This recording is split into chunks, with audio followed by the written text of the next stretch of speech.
Hello friends, ತಮಗೆಲ್ಲರೂ ಕೂಡ ಜ್ಞಾನಕಾಶಿ ಅಕಾಡೆಮಿಗೆ ಸ್ವಾಗತ. ಈ ಒಂದು ಕ್ಲಾಸ್ನಲ್ಲಿ ನಾವು TET 2025ರಲ್ಲಿ ನಡೆಯುವಂಥ ಎಕ್ಸಾಮಿನೇಷನ್ನ ಪ್ರಿಪ್ರೇಷನ್ನ ಭಾಗವಾಗಿ ನಾವು ಗಣಿತ ವಿಷಯಕ್ಕೆ ಸಂಬಂಧಿಸಿದ ಇಂಪಾರ್ಟೆಂಟ್ 5 ಪ್ರಶ್ನೆಗಳನ್ನು ಡಿಸ್ಕಸ್ ಮಾಡ್ತಾ ಇದ್ದೀವಿ. ಈ ಹಿಂದಿನ ಕ್ಲಾಸ್ನಲ್ಲಿ ಕೂಡ ನಾವು ಲಸ ಮಸಾಗೆ ಸಂಬಂಧಿಸಿದ ಹಾಗೆ ಸಂಖ್ಯಾ ಪದ್ಧತಿಗೆ ಸಂಬಂಧಿಸಿದ ಹಾಗೆ ಹಾಗೂ 8th 9th 10th ಎಲ್ಲ ಒಂದು ತರಗತಿಯ ವಿಡಿಯೋ ಎಲ್ಲ ಮ್ಯಾಥ್ಸ್ ಎಕ್ಸಸೈಸ್ ಮತ್ತು ಮಾಡೆಲ್ ಕ್ವೆಶನ್ಸ್ಗಳು ಎಲ್ಲವನ್ನು ಕೂಡ ನಾವು ಡಿಸ್ಕಸ್ ಮಾಡಿ ನಮ್ಮ ಚಾನಲಲ್ಲಿ ಅಪ್ಲೋಡ್ ಮಾಡಿದ್ದೀವಿ. ಯಾರೆಲ್ಲ TET ಮತ್ತು GPSR HSTR ಎಕ್ಸಾಮಿನೇಷನ್ಗೆ ಪ್ರಿಪ್ರೇಷನ್ ಮಾಡ್ತಾಯಿದ್ರಿ ಅವರೆಲ್ಲ ಹೋಗಿ ನಮ್ಮ ಚಾನಲ್ಗೆ ವಿಸಿಟ್ ಮಾಡಿ ಪ್ಲೇಲಿಸ್ಟ್ಗೆ ಹೋಗಿ ನಿಮಗೆ ಅವಶ್ಯಕತೆ ಇರುವಂಥ ವಿಡಿಯೋಗಳನ್ನು ನೋಡಿ ನಮ್ಮ ಚಾನಲ್ಗೆ ಸಬ್ಸ್ಕ್ರೈಬ್ ಮಾಡಿಕೊಂಡು ವಿಡಿಯೋಗಳನ್ನು ನೋಡ್ಬೋದು ಅಂತ ನಾನು ಇಲ್ಲಿ ರಿಕ್ವೆಸ್ಟ್ ಮಾಡ್ತಾಯಿದ್ದೀನಿ.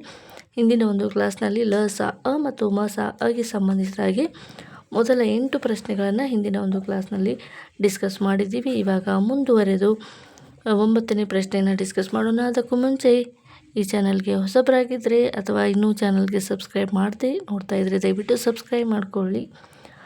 ಓಕೆ, ಈಗ 9ನೇ ಪ್ರಶ್ನೆಯನ್ನು ನೋಡೋಣ. ಯಾವ ಕನಿಷ್ಠ ಸಂಖ್ಯೆಯನ್ನು 12, 16, 18ರಿಂದ ಭಾಗಿಸಿದಾಗ ಪ್ರತಿ ಸಲ 5 ಎಂಬ ಶೇಷ ಉಳಿಯುವುದು ಅಂತ ಪ್ರಶ್ನೆ ಇದೆ. ಕನಿಷ್ಠ ಯಾವ ಸಂಖ್ಯೆಯನ್ನು, ಈಗ ಕೊಟ್ಟಿರುವಂಥ ಸಂಖ್ಯೆಗೆ ಕನಿಷ್ಠ ಯಾವ ಸಂಖ್ಯೆಯಿಂದ ಭಾಗಿಸಿದಾಗ ಪ್ರತಿ ಸಲವೂ 5 ಶೇಷ ಬರುವಂಥದ್ದು, ಆ ಸಂಖ್ಯೆ ಯಾವುದು ಅಂತ ಇದೆ. ಓಕೆ, ಇವಾಗ ನಾವು ನೋಡೋಣ ಯಾವ ರೀತಿಯಾಗಿ ಇದನ್ನು ಸಾಲ್ವ್ ಮಾಡ್ಕೋಬೇಕು ಅಂತ. ಓಕೆ, ಈ ಒಂದು ಪ್ರಶ್ನೆಗೆ ನಾವು ಪರಿಹಾರವನ್ನು ನೋಡ್ತಾ ಹೋಗೋಣ. ಕೊಟ್ಟಿರುವಂಥ ಪ್ರಶ್ನೆ ಏನಿದೆ ಅಂದರೆ 12, 16 ಮತ್ತು 18 ಇವುಗಳನ್ನು ಯಾವ ಸಂಖ್ಯೆಯಿಂದ ಭಾಗಿಸಿದಾಗ ಪ್ರತಿ ಸಲವೂ ಶೇಷ 5 ಬರುತ್ತೆ ಅಂತ ನೋಡಿದಾಗ, ಈಗ ಈ 3 ಸಂಖ್ಯೆಗಳ ಒಂದು ಲಸಾವನ್ನು ಕಂಡುಹಿಡ್ಕೋಬೇಕು. ಈ 3 ಸಂಖ್ಯೆಗಳ ಲಸಾವನ್ನು ಕಂಡುಹಿಡ್ಕೋಬೇಕು. ಈ 3 ಸಂಖ್ಯೆಗಳ ಲಸಾಕ್ಕೆ ಶೇಷ 5ಅನ್ನು ಕೂಡಿಸಿದರೆ ನಮಗೆ ಬೇಕಾಗಿರುವಂಥ ಉತ್ತರ ಸಿಗುವಂಥದ್ದು ನೇರವಾಗಿ. ಸೊ ಇವಾಗ ಲಸವನ್ನು ಕಂಡುಹಿಡಿಯೋಣ ದೀರ್ಘ ಭಾಗಾಕಾರ ಮೆಥಡಿಂದ. 2 6 12, 2 8 16, 2 9 18. ಓಕೆನಾ. ನೆಕ್ಸ್ಟು 2 3 6, 2 4 8, 9 ಹಾಗೆ ಬರ್ಕೋಣ. ನಂತರ ಕೂಡ 2ರಿಂದ ಭಾಗಿಸ್ತಾ ಹೋಗೋಣ. 2 3 ಅದೇ ರೀತಿಯಾಗಿ 2 2 4, ಇದು 9 ಹಾಗೆ ಇಟ್ಕೊಳ್ಳೋಣ. ನಂತರ ಅಗೇನ್ ಇದು 1 2ರಿಂದ ನಾವು ಕಂಪ್ಲೀಟಾಗಿ ಮುಗಿಸ್ಬಿಡೋಣ. 2 1 2, 9 ಹಾಗೆ ಇರಲಿ. 3 1 3, 3 3 9, 3 1 3. ಈಗ ಲಸವನ್ನು ನಾವು ಕಂಡುಹಿಡ್ಕೊಂಡ್ವಿ. ನಿಮ್ಗೆ ಎಷ್ಟು ಬೇಕಾದರೂ ಸಂಖ್ಯೆ ಇರಲಿ, ಕೊಟ್ಟಿರುವಂಥ ಸಂಖ್ಯೆಗಳ ಲಸವನ್ನು ಕಂಡುಹಿಡ್ಕೊಂಡು ಎಷ್ಟು ಶೇಷವನ್ನು ಕೊಟ್ಟಿರ್ತಾರೆ ಅಷ್ಟು ಶೇಷನ ಆ್ಯಡ್ ಮಾಡಿದರೆ ಆಯಿತು. ಒಂದೇ ಶೇಷವನ್ನು ಕೊಟ್ಟಿದ್ದರೆ ಕೊಟ್ಟಿರುವಂಥ ಶೇಷವನ್ನು ಆ್ಯಡ್ ಮಾಡ್ಕೋಬೇಕು, ಅಥವಾ 2ಕ್ಕಿಂತ ಹೆಚ್ಚು ಶೇಷಗಳನ್ನು ಕೊಟ್ಟಿದ್ದರೆ ಆ ಸಂಖ್ಯೆಗಳ ಲಸವನ್ನು ಕಂಡುಹಿಡಿದು ಆ ಒಂದು ಲಸವನ್ನು ಎಡಿಷನ್ ಮಾಡಿದರೆ ನಿಮಗೆ ಆನ್ಸರ್ ಸಿಗುತ್ತೆ. ಸೊ ಇದರ ಒಂದು ಆನ್ಸರ್ ಎಷ್ಟು ಬರುತ್ತೆ ಅಂತ ನೋಡೋಣ. 2 2 4, 4 2 8, 8 2 16, 16 3 16 ಆ್ಯಂಡ್ 144 ಆನ್ಸರ್ 144 ಬರುತ್ತೆ. ಸೊ 144 ಶೇಷ ಎಷ್ಟು ಕೊಟ್ಟಿದ್ದಾರೆ? 5 ಕೊಟ್ಟಿದ್ದಾರೆ. ಕೂಡಿದಾಗ 149 ಅಂತ ನಮಗೆ ಆನ್ಸರ್ ಬರುತ್ತೆ.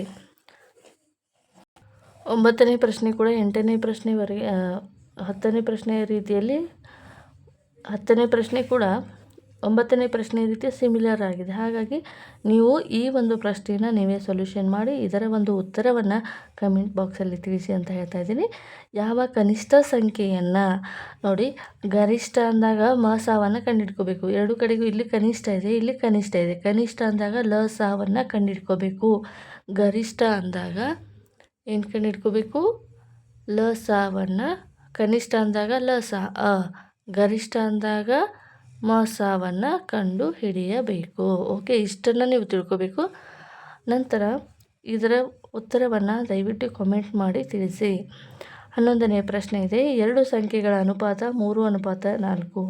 2 ಸಂಖ್ಯೆಗಳಿದ್ದಾವೆ, ಅವುಗಳ ಅನುಪಾತ 3:4 ಇದೆ. ಅವುಗಳ ಮಸ ಎಂತಕ್ಕಂಥದ್ದು 4 ಆಗಿದೆ. ಹಾಗಾದರೆ ಆ 2 ಸಂಖ್ಯೆಗಳ ಲಸ ಅ ಎಷ್ಟು? ಇಲ್ಲಿ ಪರ್ಟಿಕ್ಯುಲರ್ ಆಗಿ 2 ಸಂಖ್ಯೆಗಳ ಗುಣಲಬ್ಧವನ್ನು ಕೂಡ ಕೊಟ್ಟಿಲ್ಲ, 2 ಸಂಖ್ಯೆಗಳನ್ನು ಕೂಡ ಕೊಟ್ಟಿಲ್ಲ, ಆದರೆ 2 ಸಂಖ್ಯೆಗಳ ಅನುಪಾತವನ್ನು ಕೊಟ್ಟಿದ್ದಾರೆ. ಯಾವ ರೀತಿಯಾಗಿ ನಾವು ಲಸವನ್ನು ಕಂಡುಹಿಡಿಬೇಕು ಅಂತ ನೋಡ್ತಾ ಹೋಗೋಣ. ಓಕೆ, ನಮಗೆ 2 ಸಂಖ್ಯೆಗಳನ್ನು ಕೊಟ್ಟಿದ್ದಾರೆ. ಆ 2 ಸಂಖ್ಯೆಗಳು ಯಾವಪ್ಪ ಅಂದರೆ 3:4 ಅಂತ ಅನುಪಾತವನ್ನು ಕೊಟ್ಟಿದ್ದಾರೆ. ಈ ಸಂಖ್ಯೆಗಳನ್ನು ನಾವು ಕ್ರಮವಾಗಿ 3m ಮತ್ತು 4m ಅಂತ ಹೇಳಿ ಅಂದ್ಕೊಳ್ಳೋಣ. ಎರಡು ಸಂಖ್ಯೆಗಳ ಮಸ ಏನಾಗಿರಲಿ ಎಮ್ ಆಗಿರಲಿ, ಮಸ ಅಂದರೆ ಎಮ್ ಆಗಿರಲಿ, ಎಮ್ ಈಸ್ ಈಕ್ವಲ್ ಟು 4 ಅಂತ ಕೊಟ್ಟಿದ್ದಾರೆ. ಅಂದರೆ ನಮಗೆ ಮಸವನ್ನು ಕೊಟ್ಟಿದ್ದಾರೆ 4 ಆಗಿರುತ್ತೆ. ಈಗ ಎಮ್ ಈಕ್ವಲ್ಸ್ ಟು 4 ಅಂತಾದರೆ ಎರಡು ಸಂಖ್ಯೆಗಳ ಲಸ ಈಗ ಎರಡು ಸಂಖ್ಯೆ ಅಂದಾಗ ಅದು 3m ಇಂಟು 4m ಆಗಿರುತ್ತೆ. ಲಸ ಕೊಟ್ಟಿರುವಂಥ ಸಂಖ್ಯೆಗಳ ಲಸ 3m ಇಂಟು 4m ಅಂತಾದರೆ ಎಮ್ ಕಾಮನ್ ತೆಗಿಯೋಣ. 3 ಇಂಟು 4 ಆಗುತ್ತೆ. ಎಮ್ ಅಂದರೆ ಮಸ ಎಮ್ ಇಸ್ ಈಕ್ವಲ್ ಟು 4, ಇದು ಮಸವನ್ನು ಕೊಟ್ಟಿದ್ದಾರೆ. ಎಮ್ ಈಕ್ವಲ್ಸ್ ಟು 4 ಅಂದಾಗ 4 ಮೂರಲೆ 12, 4 ಮೂರಲೆ 12 ಅಂತಂದಾಗ 4 ಏನು ಕೊಟ್ಟಿದ್ದಾರೆ, ಮಸವನ್ನು ಕೊಟ್ಟಿದ್ದಾರೆ.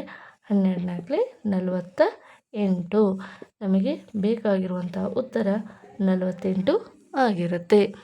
ಓಕೆ, ಈ ರೀತಿಯಾಗಿ ಅನುಪಾತವನ್ನು ಕೊಟ್ಟಾಗ ಕೊಟ್ಟಿರುವಂಥ ಅನುಪಾತಕ್ಕೆ ಕೊಟ್ಟಿರುವಂಥ ಮಸವನ್ನು ಗುಣಿಸಿ ಇಟ್ಟಾಗ ನಮಗೆ ಬೇಕಾಗಿರುವಂಥ ಉತ್ತರ ಸಿಗುತ್ತದೆ. 12ನೇ ಪ್ರಶ್ನೆ, ಎರಡು ಸಂಖ್ಯೆಗಳ ಲಸ ಮತ್ತು ಮಸಗಳ ಮೊತ್ತ 403 ಹಾಗೂ ಆ ಸಂಖ್ಯೆಗಳ ಲಸವು ಇವುಗಳ ಮಸಕ್ಕಿಂತ 12 ಪಟ್ಟು ಇದೆ. ಆ ಸಂಖ್ಯೆಯ ಬೆಲೆ 93 ಆದರೆ ಇನ್ನೊಂದು ಸಂಖ್ಯೆಯ ಬೆಲೆ ಎಷ್ಟು ಅಂತ ಇದೆ. ಸೊ ಈಗ ಏನು ಕೊಟ್ಟಿದ್ದಾರಪ್ಪ ಅಂದರೆ ಎರಡು ಸಂಖ್ಯೆಗಳ ಲಸ ಮತ್ತು ಮಸಗಳ ಮೊತ್ತ 403. ಆ ಸಂಖ್ಯೆಗಳ ಲಸ ಅವುಗಳ ಮಸಕ್ಕಿಂತ 12 ಪಟ್ಟು ಜಾಸ್ತಿ ಇದೆ. ಹಾಗಾದರೆ ಆ ಸಂಖ್ಯೆಗಳ ಬೆಲೆಯನ್ನು ಕಂಡುಹಿಡಿಯಿರಿ ಅಂತಕ್ಕಂಥದ್ದು ಪ್ರಶ್ನೆ ಇದೆ. ಇದನ್ನು ಯಾವ ರೀತಿಯಾಗಿ ನಾವು ಸಾಲ್ವ್ ಮಾಡಬೇಕು ಅಂತ ನೋಡ್ತಾ ಹೋಗೋಣ. ಮೊದಲಿಗೆ ನಮಗೆ ಕೊಟ್ಟಿರುವಂಥ ಸಂಖ್ಯೆಗಳು ಏನಿದ್ದಾವೆ ಅವುಗಳನ್ನು ನೋಡ್ಕೊಳ್ಳೋಣ. ಕೊಟ್ಟಿರುವಂಥ ಸಂಖ್ಯೆಗಳು ಏನಿದ್ದಾವೆ, ಏನು ಕಂಡೀಷನ್ ಕೊಟ್ಟಿದ್ದಾರೆ, ಅದಕ್ಕೆ ಬೇಕಾಗಿರುವಂಥ ಸೊಲ್ಯೂಷನ್ ಏನು ಅಂತ ನೋಡ್ತಾ ಹೋಗೋಣ. ಈಗ ಮೊದಲಿಗೆ ಲಸ ಮತ್ತು ಮಸಗಳ ಮೊತ್ತ ಎಲ್ ಪ್ಲಸ್ ಹೆಚ್ ಎರಡರ ಮೊತ್ತವನ್ನು ಕೊಟ್ಟಿದ್ದಾರೆ. ಎಷ್ಟು ಕೊಟ್ಟಿದ್ದಾರೆ, 403 ಕೊಟ್ಟಿದ್ದಾರೆ. ಲಸ ಎಂತಕ್ಕಂಥದ್ದು ಇಲ್ಲಿ ಮಸ ಎಂತಕ್ಕಂಥದ್ದು ಲಸಕ್ಕಿಂತ 12 ಪಟ್ಟು ಜಾಸ್ತಿ ಇದೆ. ಹಾಗಾದರೆ ಲಸ ಅಂದರೆ ಎಕ್ಸ್ ತೆಗೆದುಕೊಳ್ಳೋಣ. ಅಂದರೆ ಮಸ ಅಂದರೆ ಅದನ್ನು 12x ಅಂತೇಳಿ ತೆಗೆದುಕೊಳ್ಳೋಣ. ಯಾಕಂದರೆ ಮಸವು ಲಸಕ್ಕಿಂತ 12 ಪಟ್ಟು ಜಾಸ್ತಿ ಆಗಿದೆ. ಹಾಗಾದರೆ ಈಗ ಎರಡು ಲಸ ಅಂದರೆ L C M plus H C F is equal to ಎಷ್ಟಿದೆ, ಮಸಗಳ ಮೊತ್ತ ಕೊಟ್ಟಿದ್ದಾರೆ 403 ಕೊಟ್ಟಿದ್ದಾರೆ.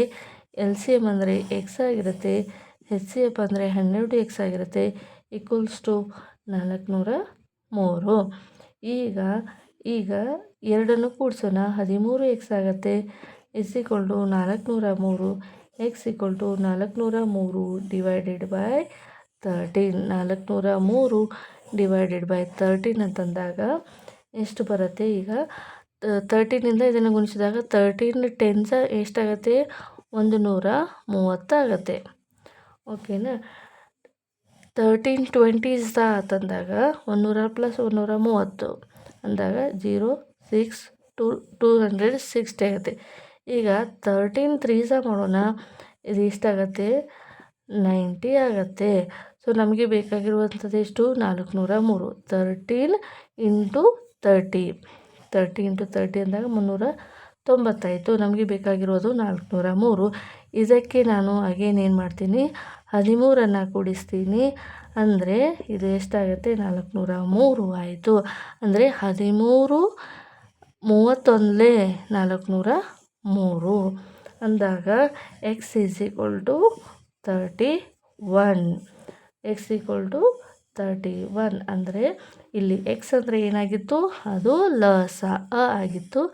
ಈ ಸಂಖ್ಯೆಯ ಲಸ ಎಷ್ಟಪ್ಪ ಅಂದರೆ 31. ಸಪೋಸ್ ಲಸ ಬದಲಾಗಿ ಮಸವನ್ನು ಕೇಳಿದರೆ 31 ಇಂಟು 12 ಅಂತ ಮಾಡಿ ನಿಮಗೆ ಬರುವಂಥ ಉತ್ತರವನ್ನು ಬರೀಬಹುದು. ನಮಗೆ ಇಲ್ಲಿ ಲಸವನ್ನು ಕೇಳಿರೋದ್ರಿಂದ ಲಸ ಈಸ್ ಈಕ್ವಲ್ ಟು 31. ಸೊ 13ನೇ ಪ್ರಶ್ನೆ ಈ ರೀತಿಯಾಗಿದೆ.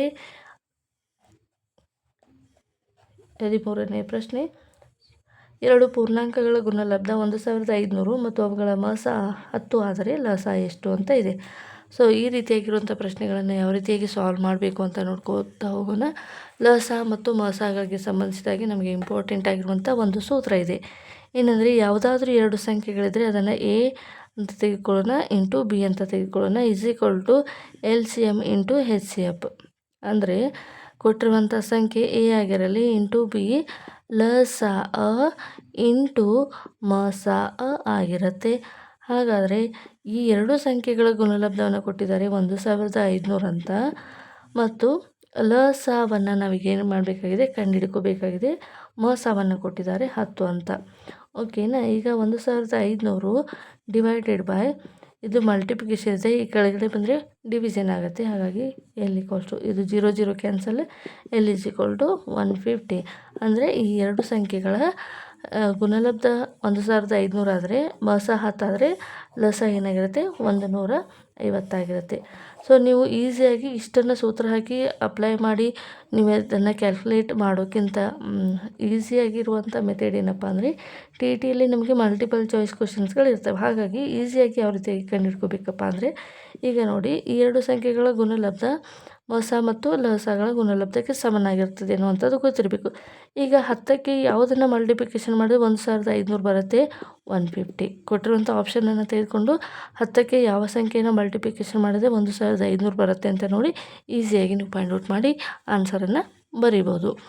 ಅಥವಾ ನಿಮಗೆ ಗೊತ್ತಿಲ್ಲದೆ ಹೋದರೆ ಈ ರೀತಿಯಾಗಿ ಸಾಂಪ್ರದಾಯಿಕ ವಿಧಾನದಿಂದ ನೀವು ಸಾಲ್ವ್ ಮಾಡಿ ಆನ್ಸರನ್ನು ಮಾಡ್ಬೋದು. ಸೊ ಮ್ಯಾಥ್ಸ್ ಬಿಡಿಸುವಾಗ ನಿಮಗೆ ಟೈಮ್ ತುಂಬಾ ಜಾಸ್ತಿ ಬೇಕಾಗುತ್ತೆ. ಹಾಗಾಗಿ ಸಾಧ್ಯವಾದಷ್ಟು ನೀವು ಈಸಿ ಮೆಥಡ್ಗಳನ್ನೇ ಪ್ರಾಕ್ಟೀಸ್ ಮಾಡ್ತಾ ಬನ್ನಿ. ಮಲ್ಟಿಪಲ್ ಚಾಯ್ಸ್ ಕ್ವಶನ್ ಅಂತ ಬಂದಾಗ, so G P S T ಅಂತ ಬಂದಾಗ ನೀವು ಡೀಟೇಲಾಗಿ ಎಲ್ಲವನ್ನು ಕೂಡ ಬರಿಬೇಕಾಗಿ ಬರುತ್ತೆ. ಸೊ ಜಿ ಪಿ ಎಸ್ ಟಿಗೆ ಯಾವ ರೀತಿಯಾಗಿ ಪ್ರಿಪೇರ್ ಆಗಬೇಕು ಅಂತ ಆಲ್ರೆಡಿ ವಿಡಿಯೋಸ್ಗಳನ್ನು ಮಾಡಿದ್ದೀನಿ. ಆ ರೀತಿಯಾಗಿ ನೀವು ಸ್ಟೆಪ್ ಬೈ ಸ್ಟೆಪ್ ಎಲ್ಲವನ್ನು ಬರೀಬೇಕಾಗತ್ತೆ. ಸೊ ಈಗ ಮಲ್ಟಿಪಲ್ ಚಾಯ್ಸ್ ಅಂದಾಗ ನೀವು ಯಾವುದೇ ಒಂದು ಮೆಥಡ್ ಶಾರ್ಟ್ ಕಟ್ ಮೆಥಡಿಂದ ಯೂಸ್ ಮಾಡಿ ನೀವು ಸಾಲ್ವ್ ಮಾಡ್ಬೋದು. ಸೊ ಇವಾಗ ನೆಕ್ಸ್ಟ್ ಪ್ರಶ್ನೆಗೆ ಹೋಗೋಣ. ಸೊ 14ನೇ ಪ್ರಶ್ನೆಯನ್ನು ನೋಡೋಣ. 14ನೇ ಪ್ರಶ್ನೆ ಯಾವ ರೀತಿಯಾಗಿದೆ: ಒಂದು ಶಾಲೆಯಲ್ಲಿನ ಎಲ್ಲ ವಿದ್ಯಾರ್ಥಿಗಳು ಪ್ರತಿ ಸಾಲಿನಲ್ಲಿ 5 ಅಥವಾ 9 ಅಥವಾ 10 ವಿದ್ಯಾರ್ಥಿಗಳಂತೆ ನಿಲ್ಲಬಹುದು. ಆ ಶಾಲೆಯಲ್ಲಿರುವ ವಿದ್ಯಾರ್ಥಿಗಳ ಕನಿಷ್ಠ ಸಂಖ್ಯೆ ಎಷ್ಟು? ನೀವು ಈ ರೀತಿ ಲಸ ಮತ್ತು ಮಸಗಳಿಗೆ ಸಂಬಂಧಿಸಿದಾಗಿ ಯಾವುದೇ ಪ್ರಶ್ನೆ ಬರಲಿ, ಕನಿಷ್ಠ ಅಂತ ಬಂದಾಗ ಲಸವನ್ನು ಕಂಡುಹಿಡ್ಕೋಬೇಕು, ಗರಿಷ್ಠ ಅಂತ ಬಂದಾಗ ಕನಿಷ್ಠ ಅಂದಾಗ ಲಸವನ್ನು ಕಂಡುಹಿಡ್ಕೋಬೇಕು, ಗರಿಷ್ಠ ಅಂದಾಗ ಮಸವನ್ನು ಕಂಡುಹಿಡ್ಕೋಬೇಕು. ಈಗ ಕೊಟ್ಟಿರುವಂಥ 5, 9, 10 ಸಂಖ್ಯೆಗಳ ಲಸವನ್ನು ಕಂಡುಹಿಡಿದ್ರೆ ನಮಗೆ ಬೇಕಾಗಿರುವಂಥ ಆನ್ಸರ್ ಸಿಗುತ್ತೆ. ಯಾವ ರೀತಿಯಾಗಿ ಸಾಲ್ವ್ ಮಾಡಬೇಕು ಅಂತ ನೋಡ್ತಾ ಹೋಗೋಣ. ಸೊ ಈಗ ಕೊಟ್ಟಿರುವಂಥ ಸಂಖ್ಯೆಗಳು ಏನಿದ್ದಾವೆ 5, 9, 10 ಅಂತ ಇದೆ. ಸೊ ಇವಾಗ ಈ ಸಂಖ್ಯೆಗಳ ಲಸವನ್ನು ಕಂಡುಹಿಡ್ಕೋಬೇಕು. 5 1 5, 9 ಹಾಗೆ ಬರೀರಿ, 5 2 10. ಈಗ 9 ಹಾಗೆ ಬರೆಯೋಣ. ನಂತರ 5 2 10. ಸೊ 2 ಇದು 2ರಿಂದ ಭಾಗಿಸೋಣ, 2 ಹಾಗೆ ಇಡೋಣ, 9 ಕೂಡ ಹಾಗೆ ಇಡೋಣ, 2 1 2, 3 3 9, 3 1 3. ಈಗ ಲಸವನ್ನು ಕಂಡುಹಿಡ್ಕೋಬೇಕು. 5 2 10, 3 3 9, 9 ಇದು 10, 9 90. ಈ ಸಂಖ್ಯೆಗಳ ಮಸ ಏನಾಗಿರುತ್ತೆ, ಈ ಸಂಖ್ಯೆಯ ಲಸ ಎಷ್ಟಾಗಿರುತ್ತೆ 90 ಆಗಿರುತ್ತೆ. ಹಾಗಾದರೆ ಈ ಶಾಲೆಯಲ್ಲಿರುವಂಥ ಕನಿಷ್ಠ ವಿದ್ಯಾರ್ಥಿಗಳ ಸಂಖ್ಯೆ 90 ಆಗಿರುತ್ತೆ. 15ನೇ ಪ್ರಶ್ನೆ: ಮೋನಿಕಾ, ವಾಟಿಕಾ ಮತ್ತು ರಜತ್ ಅವರು ದುಂಡನೆ ಸ್ಟೇಡಿಯಂನ ಒಂದು ಸುತ್ತಲೂ ಕ್ರಮವಾಗಿ 42, 56 ಮತ್ತು 63 ಸೆಕೆಂಡ್ಗಳನ್ನು ತೆಗೆದುಕೊಳ್ಳುತ್ತಾರೆ. ಇವರೆಲ್ಲರೂ ಒಂದು ಸಾಮಾನ್ಯ ಬಿಂದುವಿನಿಂದ ಓಡಲು ಪ್ರಾರಂಭಿಸಿದರೆ ಎಷ್ಟು ಸೆಕೆಂಡುಗಳ ನಂತರ ಎಲ್ಲರೂ ಒಂದೇ ಸಾಮಾನ್ಯ ಬಿಂದುವಿನಲ್ಲಿ ಭೇಟಿಯಾಗುವರು?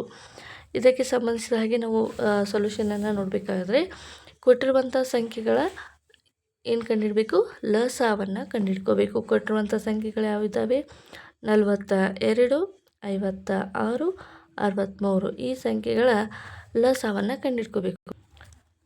ಈ ಸಂಖ್ಯೆಗಳ ಲಸವನ್ನು ಕಂಡುಹಿಡ್ಕೋಬೇಕು. ಹಾಗಾಗಿ ನಾನು ಮೊದಲನೇದಾಗಿ 2ರಿಂದ ಭಾಗಿಸ್ತಾ ಹೋಗ್ತೀನಿ. 2 2 4, 2 1 2, 2 2 4, ಕ್ಯಾರಿ ಬರುತ್ತೆ, 2 2 8 16, 2 3 6. ಇದು 2ರಿಂದ ಭಾಗ ಹೋಗೋದಿಲ್ಲ, 63. ಹಾಗಾಗಿ 63 ಯಾಸ್ ಇಟ್ ಈಸ್ ಹಂಗೆ ಬರಿತೀನಿ. ನಂತರ 2ರಿಂದ ಭಾಗಿಸ್ತಾ ಹೋಗ್ತೀನಿ. 2ರಿಂದ ಭಾಗಿಸಿದಾಗ ಇದು 21 ಕೂಡ 2ರಿಂದ ಭಾಗ ಹೋಗೋದಿಲ್ಲ, ಇದು 28. 2 1 2, 2 4 8. ಇದು 63 ಕೂಡ ಹಾಗೆ ಬರೀತೀನಿ. ನಂತರ ಈಗ ಅಗೇನ್ ನಾನು ಈ ಕಂಪ್ಲೀಟಾಗಿ 2 ಒಂದೇ ಕಡೆಗೆ ತಗೋಬೇಕು ಅಂತ ನಾನು ಕಂಪ್ಲೀಟಾಗಿ 2ರಿಂದ ಭಾಗಿಸ್ತಾ ಹೋಗ್ತೀನಿ. 2 7 14 ಅಗೇನ್ 29 63 ಭಾಗ ಹೋಗೋದಿಲ್ಲ, ಹಾಗೆ ಬರಿತೀನಿ. ಸೊ ಇವಾಗ ನಾನು ಏನು ಮಾಡ್ತೀನಪ್ಪ ಅಂದರೆ 3ರಿಂದ ಭಾಗಿಸ್ತಾ ಹೋಗ್ತೀನಿ. 3 7 21, 7 ಹಾಗೆ ಬರಿತೀನಿ, ಭಾಗ ಹೋಗೋದಿಲ್ಲ. ಹಾಗಾಗಿ 3 2 6 3 1 3. ನಂತರ ಈ 3 ಸಂಖ್ಯೆಗಳು ಏನಾಗ್ತಾವಪ್ಪ ಅಂದರೆ ಈ 3 ಸಂಖ್ಯೆಗಳು ಏನಾಗುತ್ತೆ ಅಂದರೆ 7ರಿಂದ ಭಾಗ ಹೋಗುತ್ತೆ. ಹಾಗಾಗಿ 3 ಇದು 7 ಹಾಗೆ ಬರಿತೀನಿ, 7 ಹಾಗೆ ಬರಿತೀನಿ. 7 3 7 21. ಸೊ ಇವಾಗ 3 ಸಂಖ್ಯೆಗಳು 7ರಿಂದ ಭಾಗ ಹೋಗುತ್ತೆ, 1 1 1. ಈಗ ಈ ಸಂಖ್ಯೆಗಳ ಲಸ ಏನಾಗಿರುತ್ತೆ? 2 2 4, 4 2 8, 8 3 24, 24 3 ಎಷ್ಟಾಗುತ್ತೆ? 6 72, 72 7 504, 72 7 504. ಈ ಸಂಖ್ಯೆಯಲ್ಲಿ ಎಲ್ಲ ಓಟಗಾರರು 504 ಸೆಕೆಂಡ್ನ ನಂತರ ಒಂದೇ ಬಿಂದುವಿನಲ್ಲಿ ಭೇಟಿ ಆಗುತ್ತಾರೆ. 72 7 504 ಅಂತ ನಮಗೆ ಆನ್ಸರ್ ಬರುತ್ತೆ. ಈ ರೀತಿಯಾಗಿ ಲಸವನ್ನು ನಾವು ಕಂಡುಹಿಡ್ಕೋಬೇಕು. 16ನೇ ಪ್ರಶ್ನೆ, ಒಂದು ಗಂಟೆಯು ಪ್ರತಿ 18 ನಿಮಿಷಕ್ಕೆ ಸದ್ದು ಮಾಡುವುದು. 2ನೇ ಗಂಟೆಯು ಪ್ರತಿ 24 ನಿಮಿಷಕ್ಕೆ, 3ನೇ ಗಂಟೆಯು ಪ್ರತಿ 32 ನಿಮಿಷಕ್ಕೆ ಸದ್ದು ಮಾಡುತ್ತದೆ. ಒಂದು ವೇಳೆ ಆ 3 ಗಂಟೆಗಳು 8 AM ಒಟ್ಟಿಗೆ ಸದ್ದು ಮಾಡಿದರೆ ಇನ್ನು ಮುಂದೆ ಎಷ್ಟು ಸಮಯಕ್ಕೆ ಎಲ್ಲ ಗಂಟೆಗಳು ಏಕಕಾಲದಲ್ಲಿ ಸದ್ದು ಮಾಡುತ್ತವೆ ಎನ್ನುವಂಥದ್ದು ಪ್ರಶ್ನೆ ಇದೆ. ಇದನ್ನು ಕೂಡ ಯಾವ ರೀತಿಯಾಗಿ ಸಾಲ್ವ್ ಮಾಡೋದು, ಈಸಿ ಮೆಥಡ್ ಅಂತ ನೋಡ್ತಾ ಹೋಗೋಣ. ಕೊಟ್ಟಿರುವಂಥ ಸಂಖ್ಯೆಗಳ ಮೊದಲಿಗೆ ಲಸವನ್ನು ಕಂಡುಹಿಡ್ಕೋಬೇಕು. ಮೊದಲಿಗೆ 18, ಇನ್ನೊಂದು 24, ಇನ್ನೊಂದು 32. ಈ ಸಂಖ್ಯೆಗಳ ಲಸವನ್ನು ಕಂಡುಹಿಡ್ಕೋಬೇಕು. ಸೊ 2 9 18, 2 1 2, 2 2 4, 2 1 2, 2 6 12. ಸೊ ನಂತರ ಈ ಸಂಖ್ಯೆಗಳು ಯಾವುದರಿಂದ ಭಾಗ ಹೋಗುತ್ತೆ ಅಂತ ನೋಡೋಣ. 9 ಹೋಗೋದಿಲ್ಲ, 9ನ ಹಂಗೆ ಬರೆಯೋಣ. 2 6 12, 2 8 16. ಮತ್ತು 2 ತೆಗೆದುಕೊಳ್ಳೋಣ. 2 3 6, 2 4 8. ಸೊ ನಂತರ ಈಗ 3ರಿಂದ ಭಾಗಿಸೋಣ. 3 ಬೇಡ, ಇನ್ನೊಂದು 4 ಇದೆ, ಇದನ್ನು ಕೂಡ 1ರವರೆಗೆ ಬರುತ್ತನ ನಾವು ಸಾಲ್ವ್ ಮಾಡೋಣ. 9 ಹೋಗೋದಿಲ್ಲ, 3 2 2 4, 2 1 2. ಈಗ 3ರಿಂದ ಭಾಗಿಸೋಣ. 3 3 9, 3 1 3, 3 1 3. ಸೊ ಈಗ ಎಲ್ಲ ಸಂಖ್ಯೆಗಳನ್ನು ನಾವೀಗೇನು ಮಾಡಬೇಕು, ಮೋಸ ಕಂಡಿಡಬೇಕು. 2 2 4, 4 2 8, 8 2 16, 12 2 32, 32 3 32 ತಂದಾಗ 96, 96 3 ಎಷ್ಟಾಗುತ್ತೆ? 288 ಆಗುತ್ತೆ. ಸೊ 288 ಇದೆ. ಇದು 3 ಗಂಟೆಗಳು ಪ್ರತಿ 282 ನಿಮಿಷಗಳ ನಂತರ ಏಕಕಾಲಕ್ಕೆ ಸದ್ದು ಮಾಡುತ್ತೆ. ನಮಗೆ ಆಪ್ಷನಲ್ಲಿ ಟೈಮನ್ನು ಕೊಟ್ಟಿದ್ದಾರೆ, ಇಲ್ಲಿ ನಮ್ಗೆ ಏನಾಗ್ತಾಯಿದೆ, ಆನ್ಸರು ಮಿನಿಟಲ್ಲಿ ಸಿಗ್ತಾಯಿದೆ. ಹಾಗಾದರೆ ಇದನ್ನು ಯಾವ ರೀತಿಯಾಗಿ ನಾವು ಟೈಮ್ಗೆ ಕನ್ವರ್ಟ್ ಮಾಡ್ಕೋಬೇಕು ಅಂತ ನೋಡಿದಾಗ, ಸೊ ಎಲ್ಲ ಆಪ್ಷನನ್ನು ನಾವು ಗಮನಿಸಿ ನೋಡಿದಾಗ ಪ್ರಶ್ನೆಯಲ್ಲಿ ಏನು ಕೊಟ್ಟಿದ್ದಾರೆ, 3 ಗಂಟೆಗಳು ಒಟ್ಟಿಗೆ 8 AM ಏನು ಮಾಡುತ್ತೆ, ಒಟ್ಟಿಗೆ ಸೌಂಡನ್ನು ಮಾಡುತ್ತೆ. ಈಗ 8 AM ತೆಗೆದುಕೊಳ್ಳೋಣ. 8 AM ತೆಗೆದುಕೊಳ್ಳೋಣ. 8 AM ಪ್ಲಸ್ 288 ನಿಮಿಷ. 288 ನಿಮಿಷವನ್ನು ನಾವು ಏನು ಮಾಡಬೇಕು, ಅವರ್ಗೆ ಕನ್ವರ್ಟ್ ಮಾಡ್ಕೋಬೇಕು. 8 ಗಂಟೆ ಹಂಗೆ ಇರಲಿ, 8 ಗಂಟೆ AM ಹಾಗೆ ಇರಬೇಕು.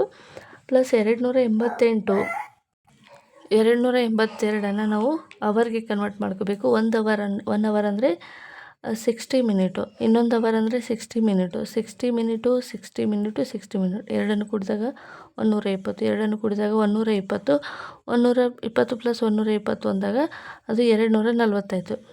245 ಇನ್ನೂ ಎಕ್ಸ್ಟ್ರಾ ಎಷ್ಟಿದೆ, 48 ಎಕ್ಸ್ಟ್ರಾ ಇದೆ. ಓಕೆನಾ.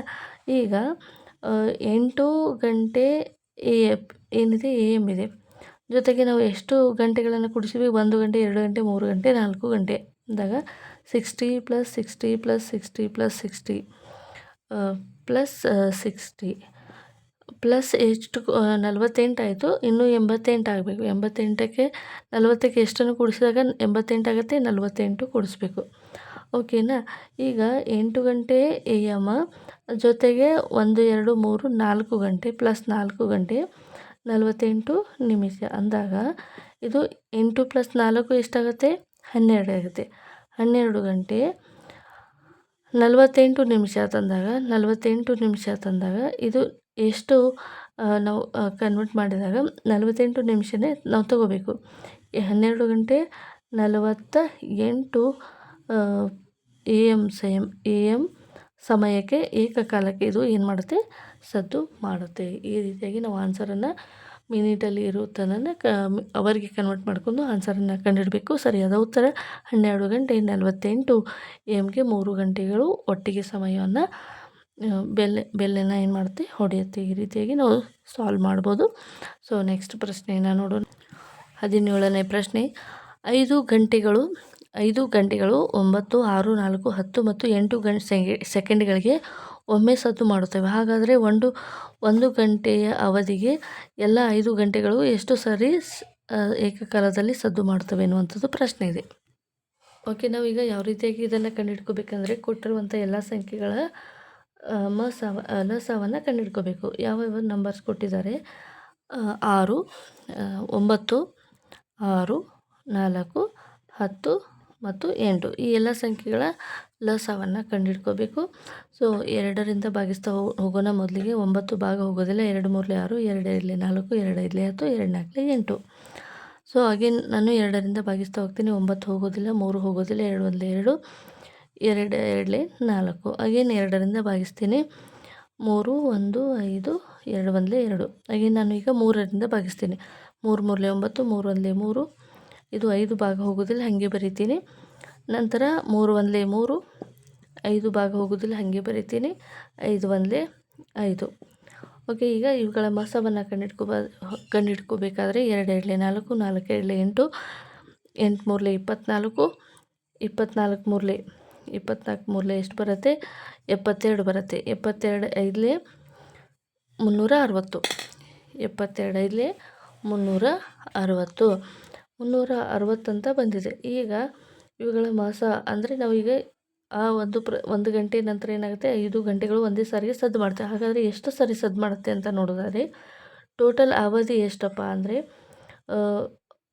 1 ಗಂಟೆ ಅಂದಾಗ ಅವಧಿ 6 × 60 ಸೆಕೆಂಡ್ ಅಂತೆ ಡಿವೈಡೆಡ್ ಬೈ 360 ಸೆಕೆಂಡ್ ಅಂದಾಗ ಇದು 0 0 ಕ್ಯಾನ್ಸಲ್ ಆಗುತ್ತೆ. 36 0 0 ಇಲ್ಲಿ ಕ್ಯಾನ್ಸಲ್ ಆಗುತ್ತೆ. 6 1 6 6 36, 6 1 6 ಅಂದರೆ ಈಗ 10 ನಮಗೆ ಆನ್ಸರ್ ಬರುತ್ತೆ. ಸೊ 1 ಗಂಟೆ ಅವಧಿಯಲ್ಲಿ ಎಲ್ಲ 5 ಗಂಟೆಗಳು 10 ಸಲ ಏಕಕಾಲದಲ್ಲಿ ಸದ್ದು ಮಾಡುತ್ತವೆ ಎನ್ನುವಂಥದ್ದು ಸರಿಯಾದ ಉತ್ತರ ಆಗುತ್ತೆ. ಕೊಟ್ಟಿರುವಂಥ ಯಾವುದೇ ಸಂಖ್ಯೆ ಇರಲಿ, ಆ ಕೊಟ್ಟಿರುವಂಥ ಸಂಖ್ಯೆಗಳ ಲಸವನ್ನು ಕಂಡುಹಿಡ್ಕೋದು. ಅದನ್ನು ನಾವು ಏನು ಮಾಡಬೇಕಪ್ಪ ಅಂದರೆ ಸನ್ನಿವೇಶಕ್ಕೆ ಅಂದರೆ 1 ಗಂಟೆ ಅವಧಿಯಲ್ಲಿ 5 ಗಂಟೆಗೆ ಒಟ್ಟಿಗೆ ಸದ್ದು ಮಾಡಿದಾಗ ಬರುವಂಥ ಸನ್ನಿವೇಶಗಳು ತಂದಾಗ ಟೋಟಲ್ 1 ಗಂಟೆ ಅಂದಾಗ 60 ನಿಮಿಷ 60 ಸೆಕೆಂಡ್ ಅಂತ ಹೇಳಿ ನಾವು ತೊಗೋತೀವಿ. ಅದರ ಲಸ ಎಷ್ಟು ಬಂದಿದೆ? 360. ಇದನ್ನು ಭಾಗಿಸಿದರೆ ನಮಗೆ 10 ಅಂತ ಬರುತ್ತೆ. 10 ಬಾರಿ 5 ಗಂಟೆಗಳು ಒಟ್ಟಿಗೆ ಸದ್ದನ್ನು ಮಾಡುತ್ತವೆ ಅಂತ ನಾವು ಇಲ್ಲಿ ಆನ್ಸರನ್ನು ಕಂಡುಹಿಡ್ಕೋಬೋದು. ಮುಂದಿನ ಪ್ರಶ್ನೆಯನ್ನು ನೋಡೋಣ. 18ನೇ ಪ್ರಶ್ನೆ. 5 ಜನರು ಒಂದು ನಿರ್ದಿಷ್ಟ ಗುರಿಯೆಡೆಗೆ ಗುಂಡು ಹಾರಿಸಲು ಆರಂಭಿಸಿದರು. ಮೊದಲ ವ್ಯಕ್ತಿ 6 ಸೆಕೆಂಡಿಗೆ, ಎರಡನೇ ವ್ಯಕ್ತಿ ಪ್ರತಿ 7, ಮೂರನೇ ವ್ಯಕ್ತಿ ಪ್ರತಿ ಸೆಕೆಂಡಿಗೆ 8, ನಾಲ್ಕನೇ ವ್ಯಕ್ತಿ ಪ್ರತಿ ಸೆಕೆಂಡಿಗೆ 9, ಐದನೇ ವ್ಯಕ್ತಿ ಪ್ರತಿ 12 ಸೆಕೆಂಡ್ಗೆ ಒಮ್ಮೆ ಗುಂಡು ಹಾರಿಸುವರು. ಹಾಗಾದರೆ 1 ಗಂಟೆಯ ಅವಧಿಯಲ್ಲಿ ಇವರೆಲ್ಲರೂ ಎಷ್ಟು ಸಲ ಏಕಕಾಲದಲ್ಲಿ ಏನು ಮಾಡಿಸುವರು? ಗುಂಡು ಹಾರಿಸುವರು ಅಂತ ಇದೆ.